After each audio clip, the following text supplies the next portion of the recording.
Hello and welcome back to more Dragon's Lair 3D Return to the Lair, where last time, that was a bit of a lag spike, we entered the towers above the castle and acquired a new essence, that being the Dragon's Wing, which lets us fly like an eagle.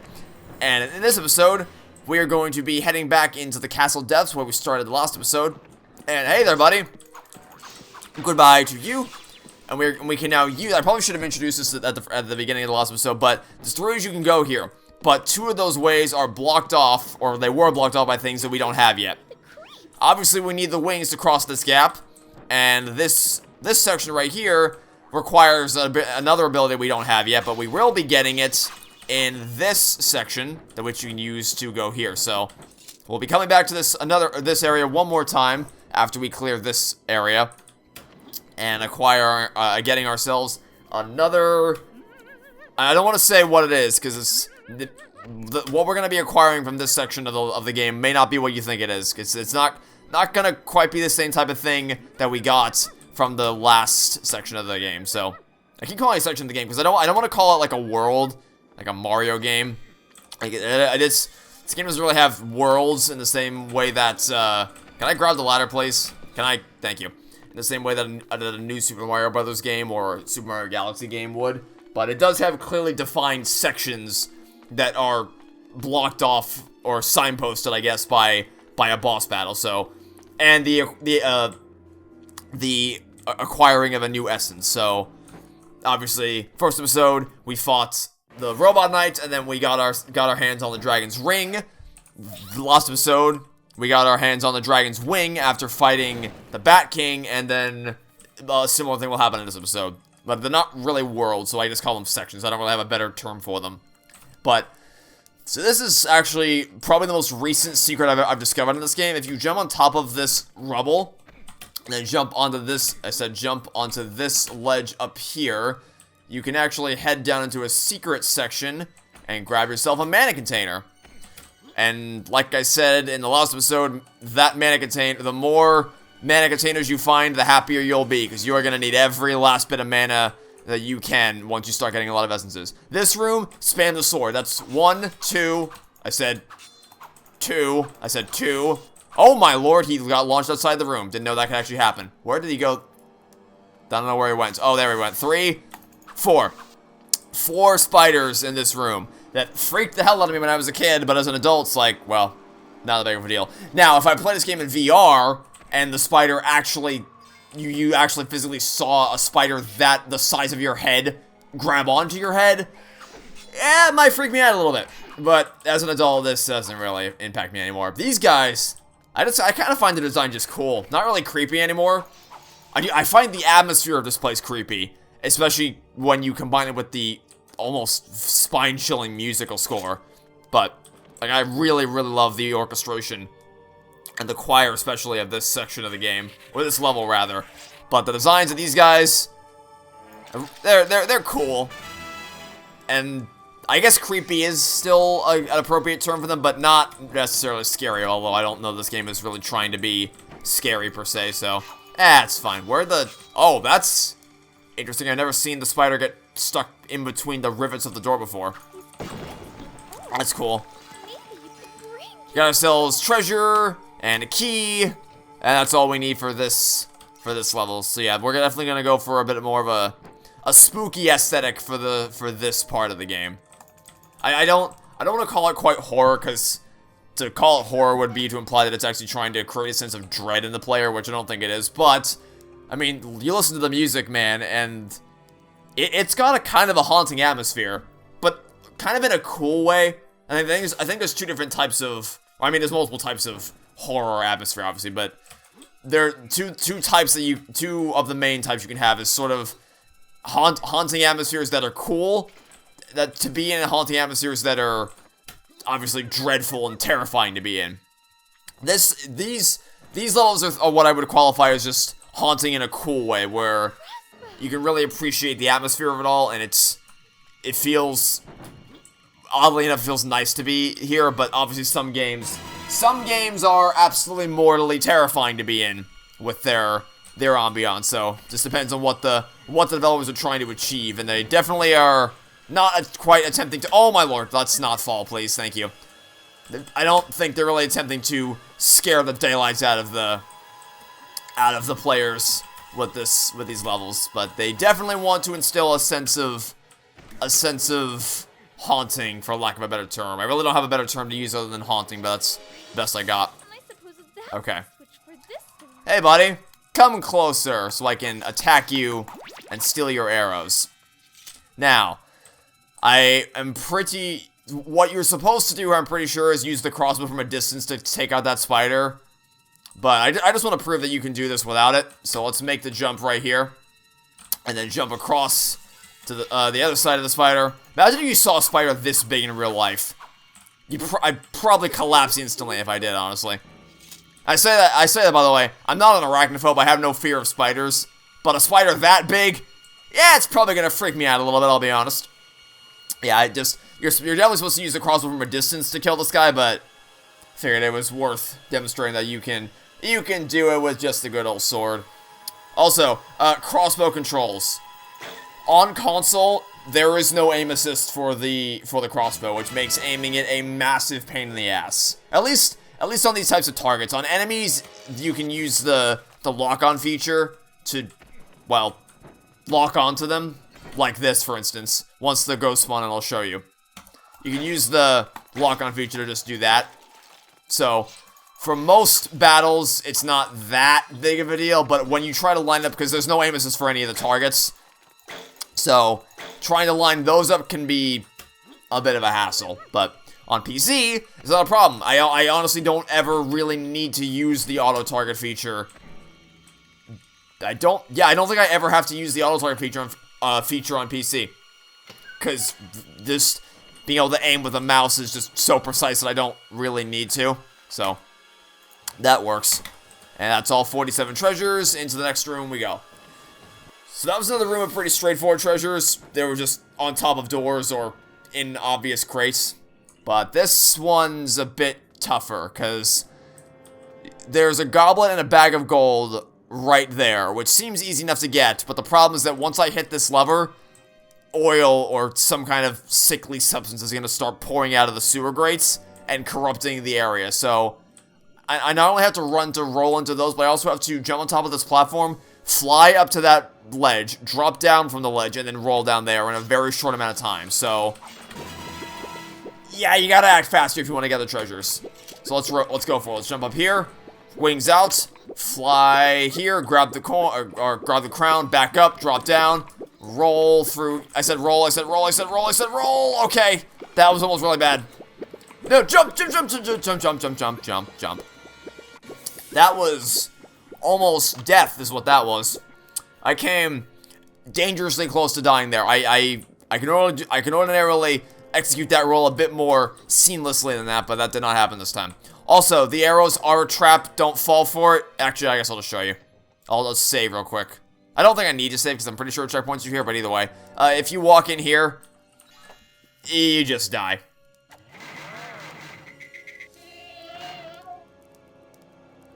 So don't do it.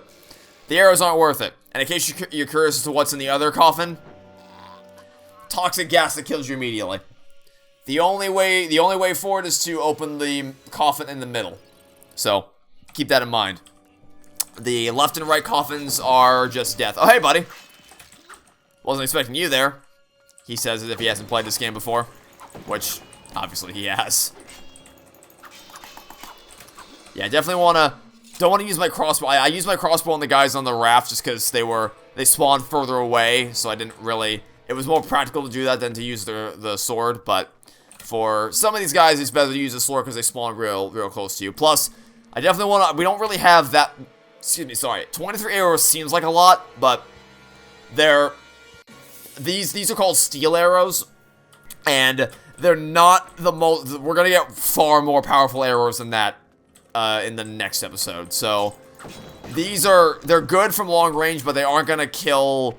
They aren't gonna like one-shot or two-shot enemies. They still take a few more shots than that to go down. So 23 arrows may seem like a lot, but it really isn't when you take into account how many shots it actually takes for these guys to go down. So yeah, I definitely want to conserve them for when we really need to, especially because the boss of this area, you actually need to use the crossbow to win.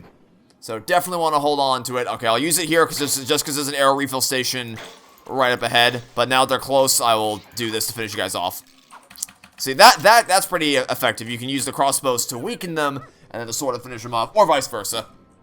Yeah, the game kind of lets you play to your strengths and mix it up and use whatever weapons you're comfortable with using in whatever order and amounts that you're comfortable using them with. Obviously, some things you need to use a sword or need to use a crossbow, but generally speaking, you can kind of find your groove with the combat and find what works for you. Now then, gargoyles. Pain is what these guys are. Most painful enemy to deal with in the entire game, honestly. Their spears are very hard to dodge if you let them attack you with it. Oh, good lord. And they have a lot of health, and they deal a lot of damage. So, yeah, it's, now, having said, yeah, that's why, yeah, you really gotta, if you don't jump immediately, if they knock you down like that, you gotta jump away immediately, or else they will stab you again and kill you. So they are a very challenging enemy to fight. But with enough experience, you can kind of get used to it. 2 treasures here, one behind the Mana Cell podium, one in that coffin right there. Yeah, as you can see, I took a whole lot of health there. Or took a whole lot of health damage, rather. And I'm fine using health potion here, because we're going to get another health potion right through this doorway. Right here. Make sure you roll around this corner, or else you will get smacked by that thing. Another very easy beginner's trap to fall for. Okay, so I could do this the boring way and shoot him from a distance with a crossbow, but we don't want to do it the boring way. We're not boring. We're fun. We do fun things, like taking extra challenge, even if we don't necessarily need to. Of course, I say that one gargoyle is a hell of a lot easier to fight than 2 gargoyles, because the biggest issue with the biggest threat when dealing with gargoyles is that the other one's gonna stab you while you're fighting one. The other one will stab you, which is obviously not something you want to deal with. So that's the biggest threat. But what is nice is that even though the gargoyles can stab you from a moderate distance away, they can also stab each other. So what's really cool that you can do, I don't think I did it in either of those battles, obviously not this one because there was only one, but I don't think I did it in the other battle. You can actually trick the gargoyles into stabbing each other, which is really hilarious whenever it happens, and I'm hoping I get to show that off at least once in this LP. Also heart container right here, definitely want to grab that, and a diamond up on top here. You can either jump on top of the beam and walk to it, or you can just fly out to it and then fall down here. Whatever floats your boat. Alright, crossbow time. This guy stole a mana cell, and we're going to get it back. Like this. We're going to shoot him down with the crossbow and then use the sword to finish him off. You can also use the crossbow to kill him just entirely with no sword. Without even using the sword once, but figured I may as well. May as well get a few hits from both of them in there. And that's all I want to say about the gargoyles. I think it was, right? Hard to dodge, a lot of damage, a lot of health. Really tricky to dodge. If they stab you once, you gotta really move quick to avoid them. Yeah, and I don't want to miss anything, because there's a lot I want to point out and give some tips and tricks as we go throughout the game, but I don't have a whole lot of time to break it all down because I'm moving so fast, and I don't really want to slow down my gameplay because no one wants to watch me just stand around and talk for 10 minutes. Okay, boss fight time. As you can see, a lot shorter than the last episode. So what you do here, shoot the ghost, and then watch where the 3 ghosts fly off into. I like to pick one ghost and then just follow that one so I know where it goes. And you have to follow the ghost into, basically, watch the direction that it flies off into, and then whichever coffin it flew into, you need to attack with a sword to free him. I'll pick this guy. Where is he going? He's going right. Okay. That was a little tricky because it looked like he kind of flew in between them, but knowing that this guy flew directly into that one made it an easy target. And then when there's only one left, it makes it even easier. Because obviously, you only have to keep your eyes on one of them at any given time. And where are you going? Right there? Okay, nice and easy. Nice and easy. It also helps that if you listen closely, you can actually hear the sound effects. So if you missed where the ghost flew off to, you can actually keep an ear out for where their kind of woo sound effects are coming from, and then use that as another means of figuring out where the ghosts are hiding. So multiple ways that you can actually get through this section, even if you weren't paying super close attention the first time around, which is kind of neat. Oh, in case you could figure it out, this was the thing that I said we were going to get, which is the crossbow. This is what we needed to unlock that other section of the map. But we also are going to get our hands on a new essence. The dragon spirit! The dragon spirit will return some of your health. Use it wisely, for it is at great cost to your mana. Can't really show it off here because I'm obviously at full health, but the dragon spirit will shred your mana effortlessly. Also, fun fact about that little section, there's a pretty infamous, well, I say infamous as if enough people know about this game for anything about it to be infamous, but there's a pretty common crash on the Xbox version, or at least on my Xbox, because I know for the original Xbox some hardware can be finicky and inconsistent between different actual systems. For whatever reason, after getting the dragon spirit, it would just crash sometimes when you warp back into the castle depths from there. I don't know what caused the crash, but it was very consistent that it would always happen after that, and specifically on the Xbox version. It's never happened to me on PC, but it happened to me quite a bit on Xbox, so who knows? Who knows what caused it, but regardless. So I was going to end the episode right here, but since we've only been going for 17 minutes, I think I'll go a little while longer. I don't want to go too much longer because I do want to still save the next major chunk of the game for the next episode and going after the next essence, but I think we'll at least get to the next section and kind of familiarize ourselves with the next hub world.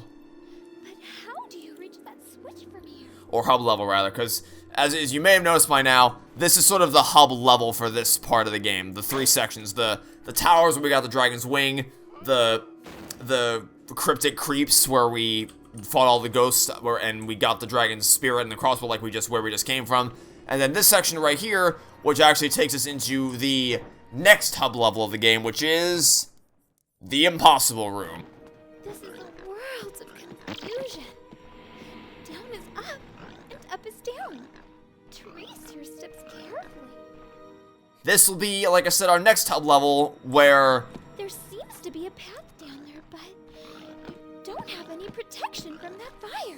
so the next next 4 places we're gonna go all stem from this hub level, which I really like. I really like this as a sense of interconnectedness between the castle. It's not strictly a linear romp from start to finish. There's a sense of, like I said, interconnectedness, and how you always come back to a hub level, and that links a bunch of different sections of the castle together, and you have to go to all these places to find the essences you need to defeat the dragon ultimately, which is cool. But also, I really could just make a whole episode in just this one room, because the impossible room is as a complete, it's just mind-boggling to look at. Like if you spin the camera around real fast and look up at the sky, what appears to be the ceiling from this angle is actually the floor from a different angle. And I'll try to point out some of that as we go, but it really, there's too much about the impossible room for me to be able to break it all down with what time we have left. I could have spent a whole episode showing you all the little nooks and crannies, all the hidden passageways, all the different ways that they flip the room upside down and all around. But just one of those ways is, you may notice, staircase here, you know, normal staircase. Go into this door, go to the right, which means we're going in that direction. And then we emerge out the door, and we're here somehow. This level was just fascinating to me as a kid.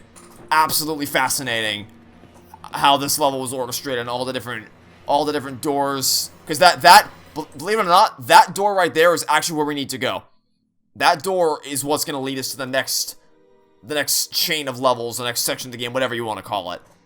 But we can't get there right now, so we need to find a way to flip the room upside down by going through one of these doors to get up there, which is such a cool concept for a level. I really, really like the impossible room. Hey there, Gargoyle. You know what? I'll fight you to end the episode. To end the episode, we'll fight you, because like I said, I don't want to go too deep into the impossible room. I don't want to explore it too much, because there's a lot to go through here, and of course, I still want to save the main section we're gonna go to for the next episode. But I did want to show it off just a little, just to give you a little taste of where we're going. And then another thing right there, we just went through a door that came out that door that I'm looking at right now. But then if I go back through this door, it takes me to the ground floor. I got lost in this room so much, but it was never it was never lost in I never got lost in a frustrating way, because sometimes in games you're like, oh god, I don't know where I am, I just want to get out of this level, but with this level, it's always getting lost in a cool way, where it's like, oh, that's such a mind fuck as to how you got from one place to another. And then, again, like right down there, below us is the floor we were just on. I went through the door directly below me to the left, and that somehow wound me up here, even though we never actually went up. We never went up a staircase to change elevation, yet just going through this door puts me up here. It's so cool to watch happen. And then that ladder up there, you may notice, if we climb this ladder, it's actually going to take us to the platform where we were just standing on a moment ago with the gargoyle. Obviously the gargoyle's dead, but this is where we were before. And then go through this door, and once again, we're back on the main staircase. I don't want, actually no, I'll show you one more thing before I end the video. Before I end the video, I'll show you this one last thing. Go through this door right here, and then go through this door. And what you'll notice is that it is a never-ending chain of doors. It just goes on forever and ever with absolutely no end in sight. So, it's just, like I said, so many, and there really is no point to this. There's no actual practical purpose behind putting this here, because you will never reach it. Well, I don't think you'll ever reach an ending, because I've tried to do this for longer than any human being should ever try to do this, and I never found an ending, because I'm pretty sure it does just loop the room infinitely. So there's no real reason to have this here. And of course, if you ever want to, you can just go back, and then you're always one door away from the start of that chain or that never-ending tunnel. So you never have to actually go back through all the doors you went through. You're always one stop away from exiting the loop, which is good. I like that a lot. So I almost don't want to show you everything, because I kind of want to leave some secrets for you to find on your own. I want to encourage you to explore all the different doorways, explore all the passageways, all the different ways you can go in the impossible room, because you really could just spend a day here without progressing through the rest of the game. Just spend a day exploring the impossible room and finding all the ways you can go, because there really is that much you can do. Also, did my game just freeze? I think my game just froze. Well, I'll take that as a good omen that I should end the. I was gonna end the episode here anyway, so I'll take this as a sign that I need to end it now. So that'll be it for now. Thanks for watching. Stay tuned for next time, and I hope to catch you all tomorrow for some more Dragon's Lair 3D Return to the Lair. Goodbye!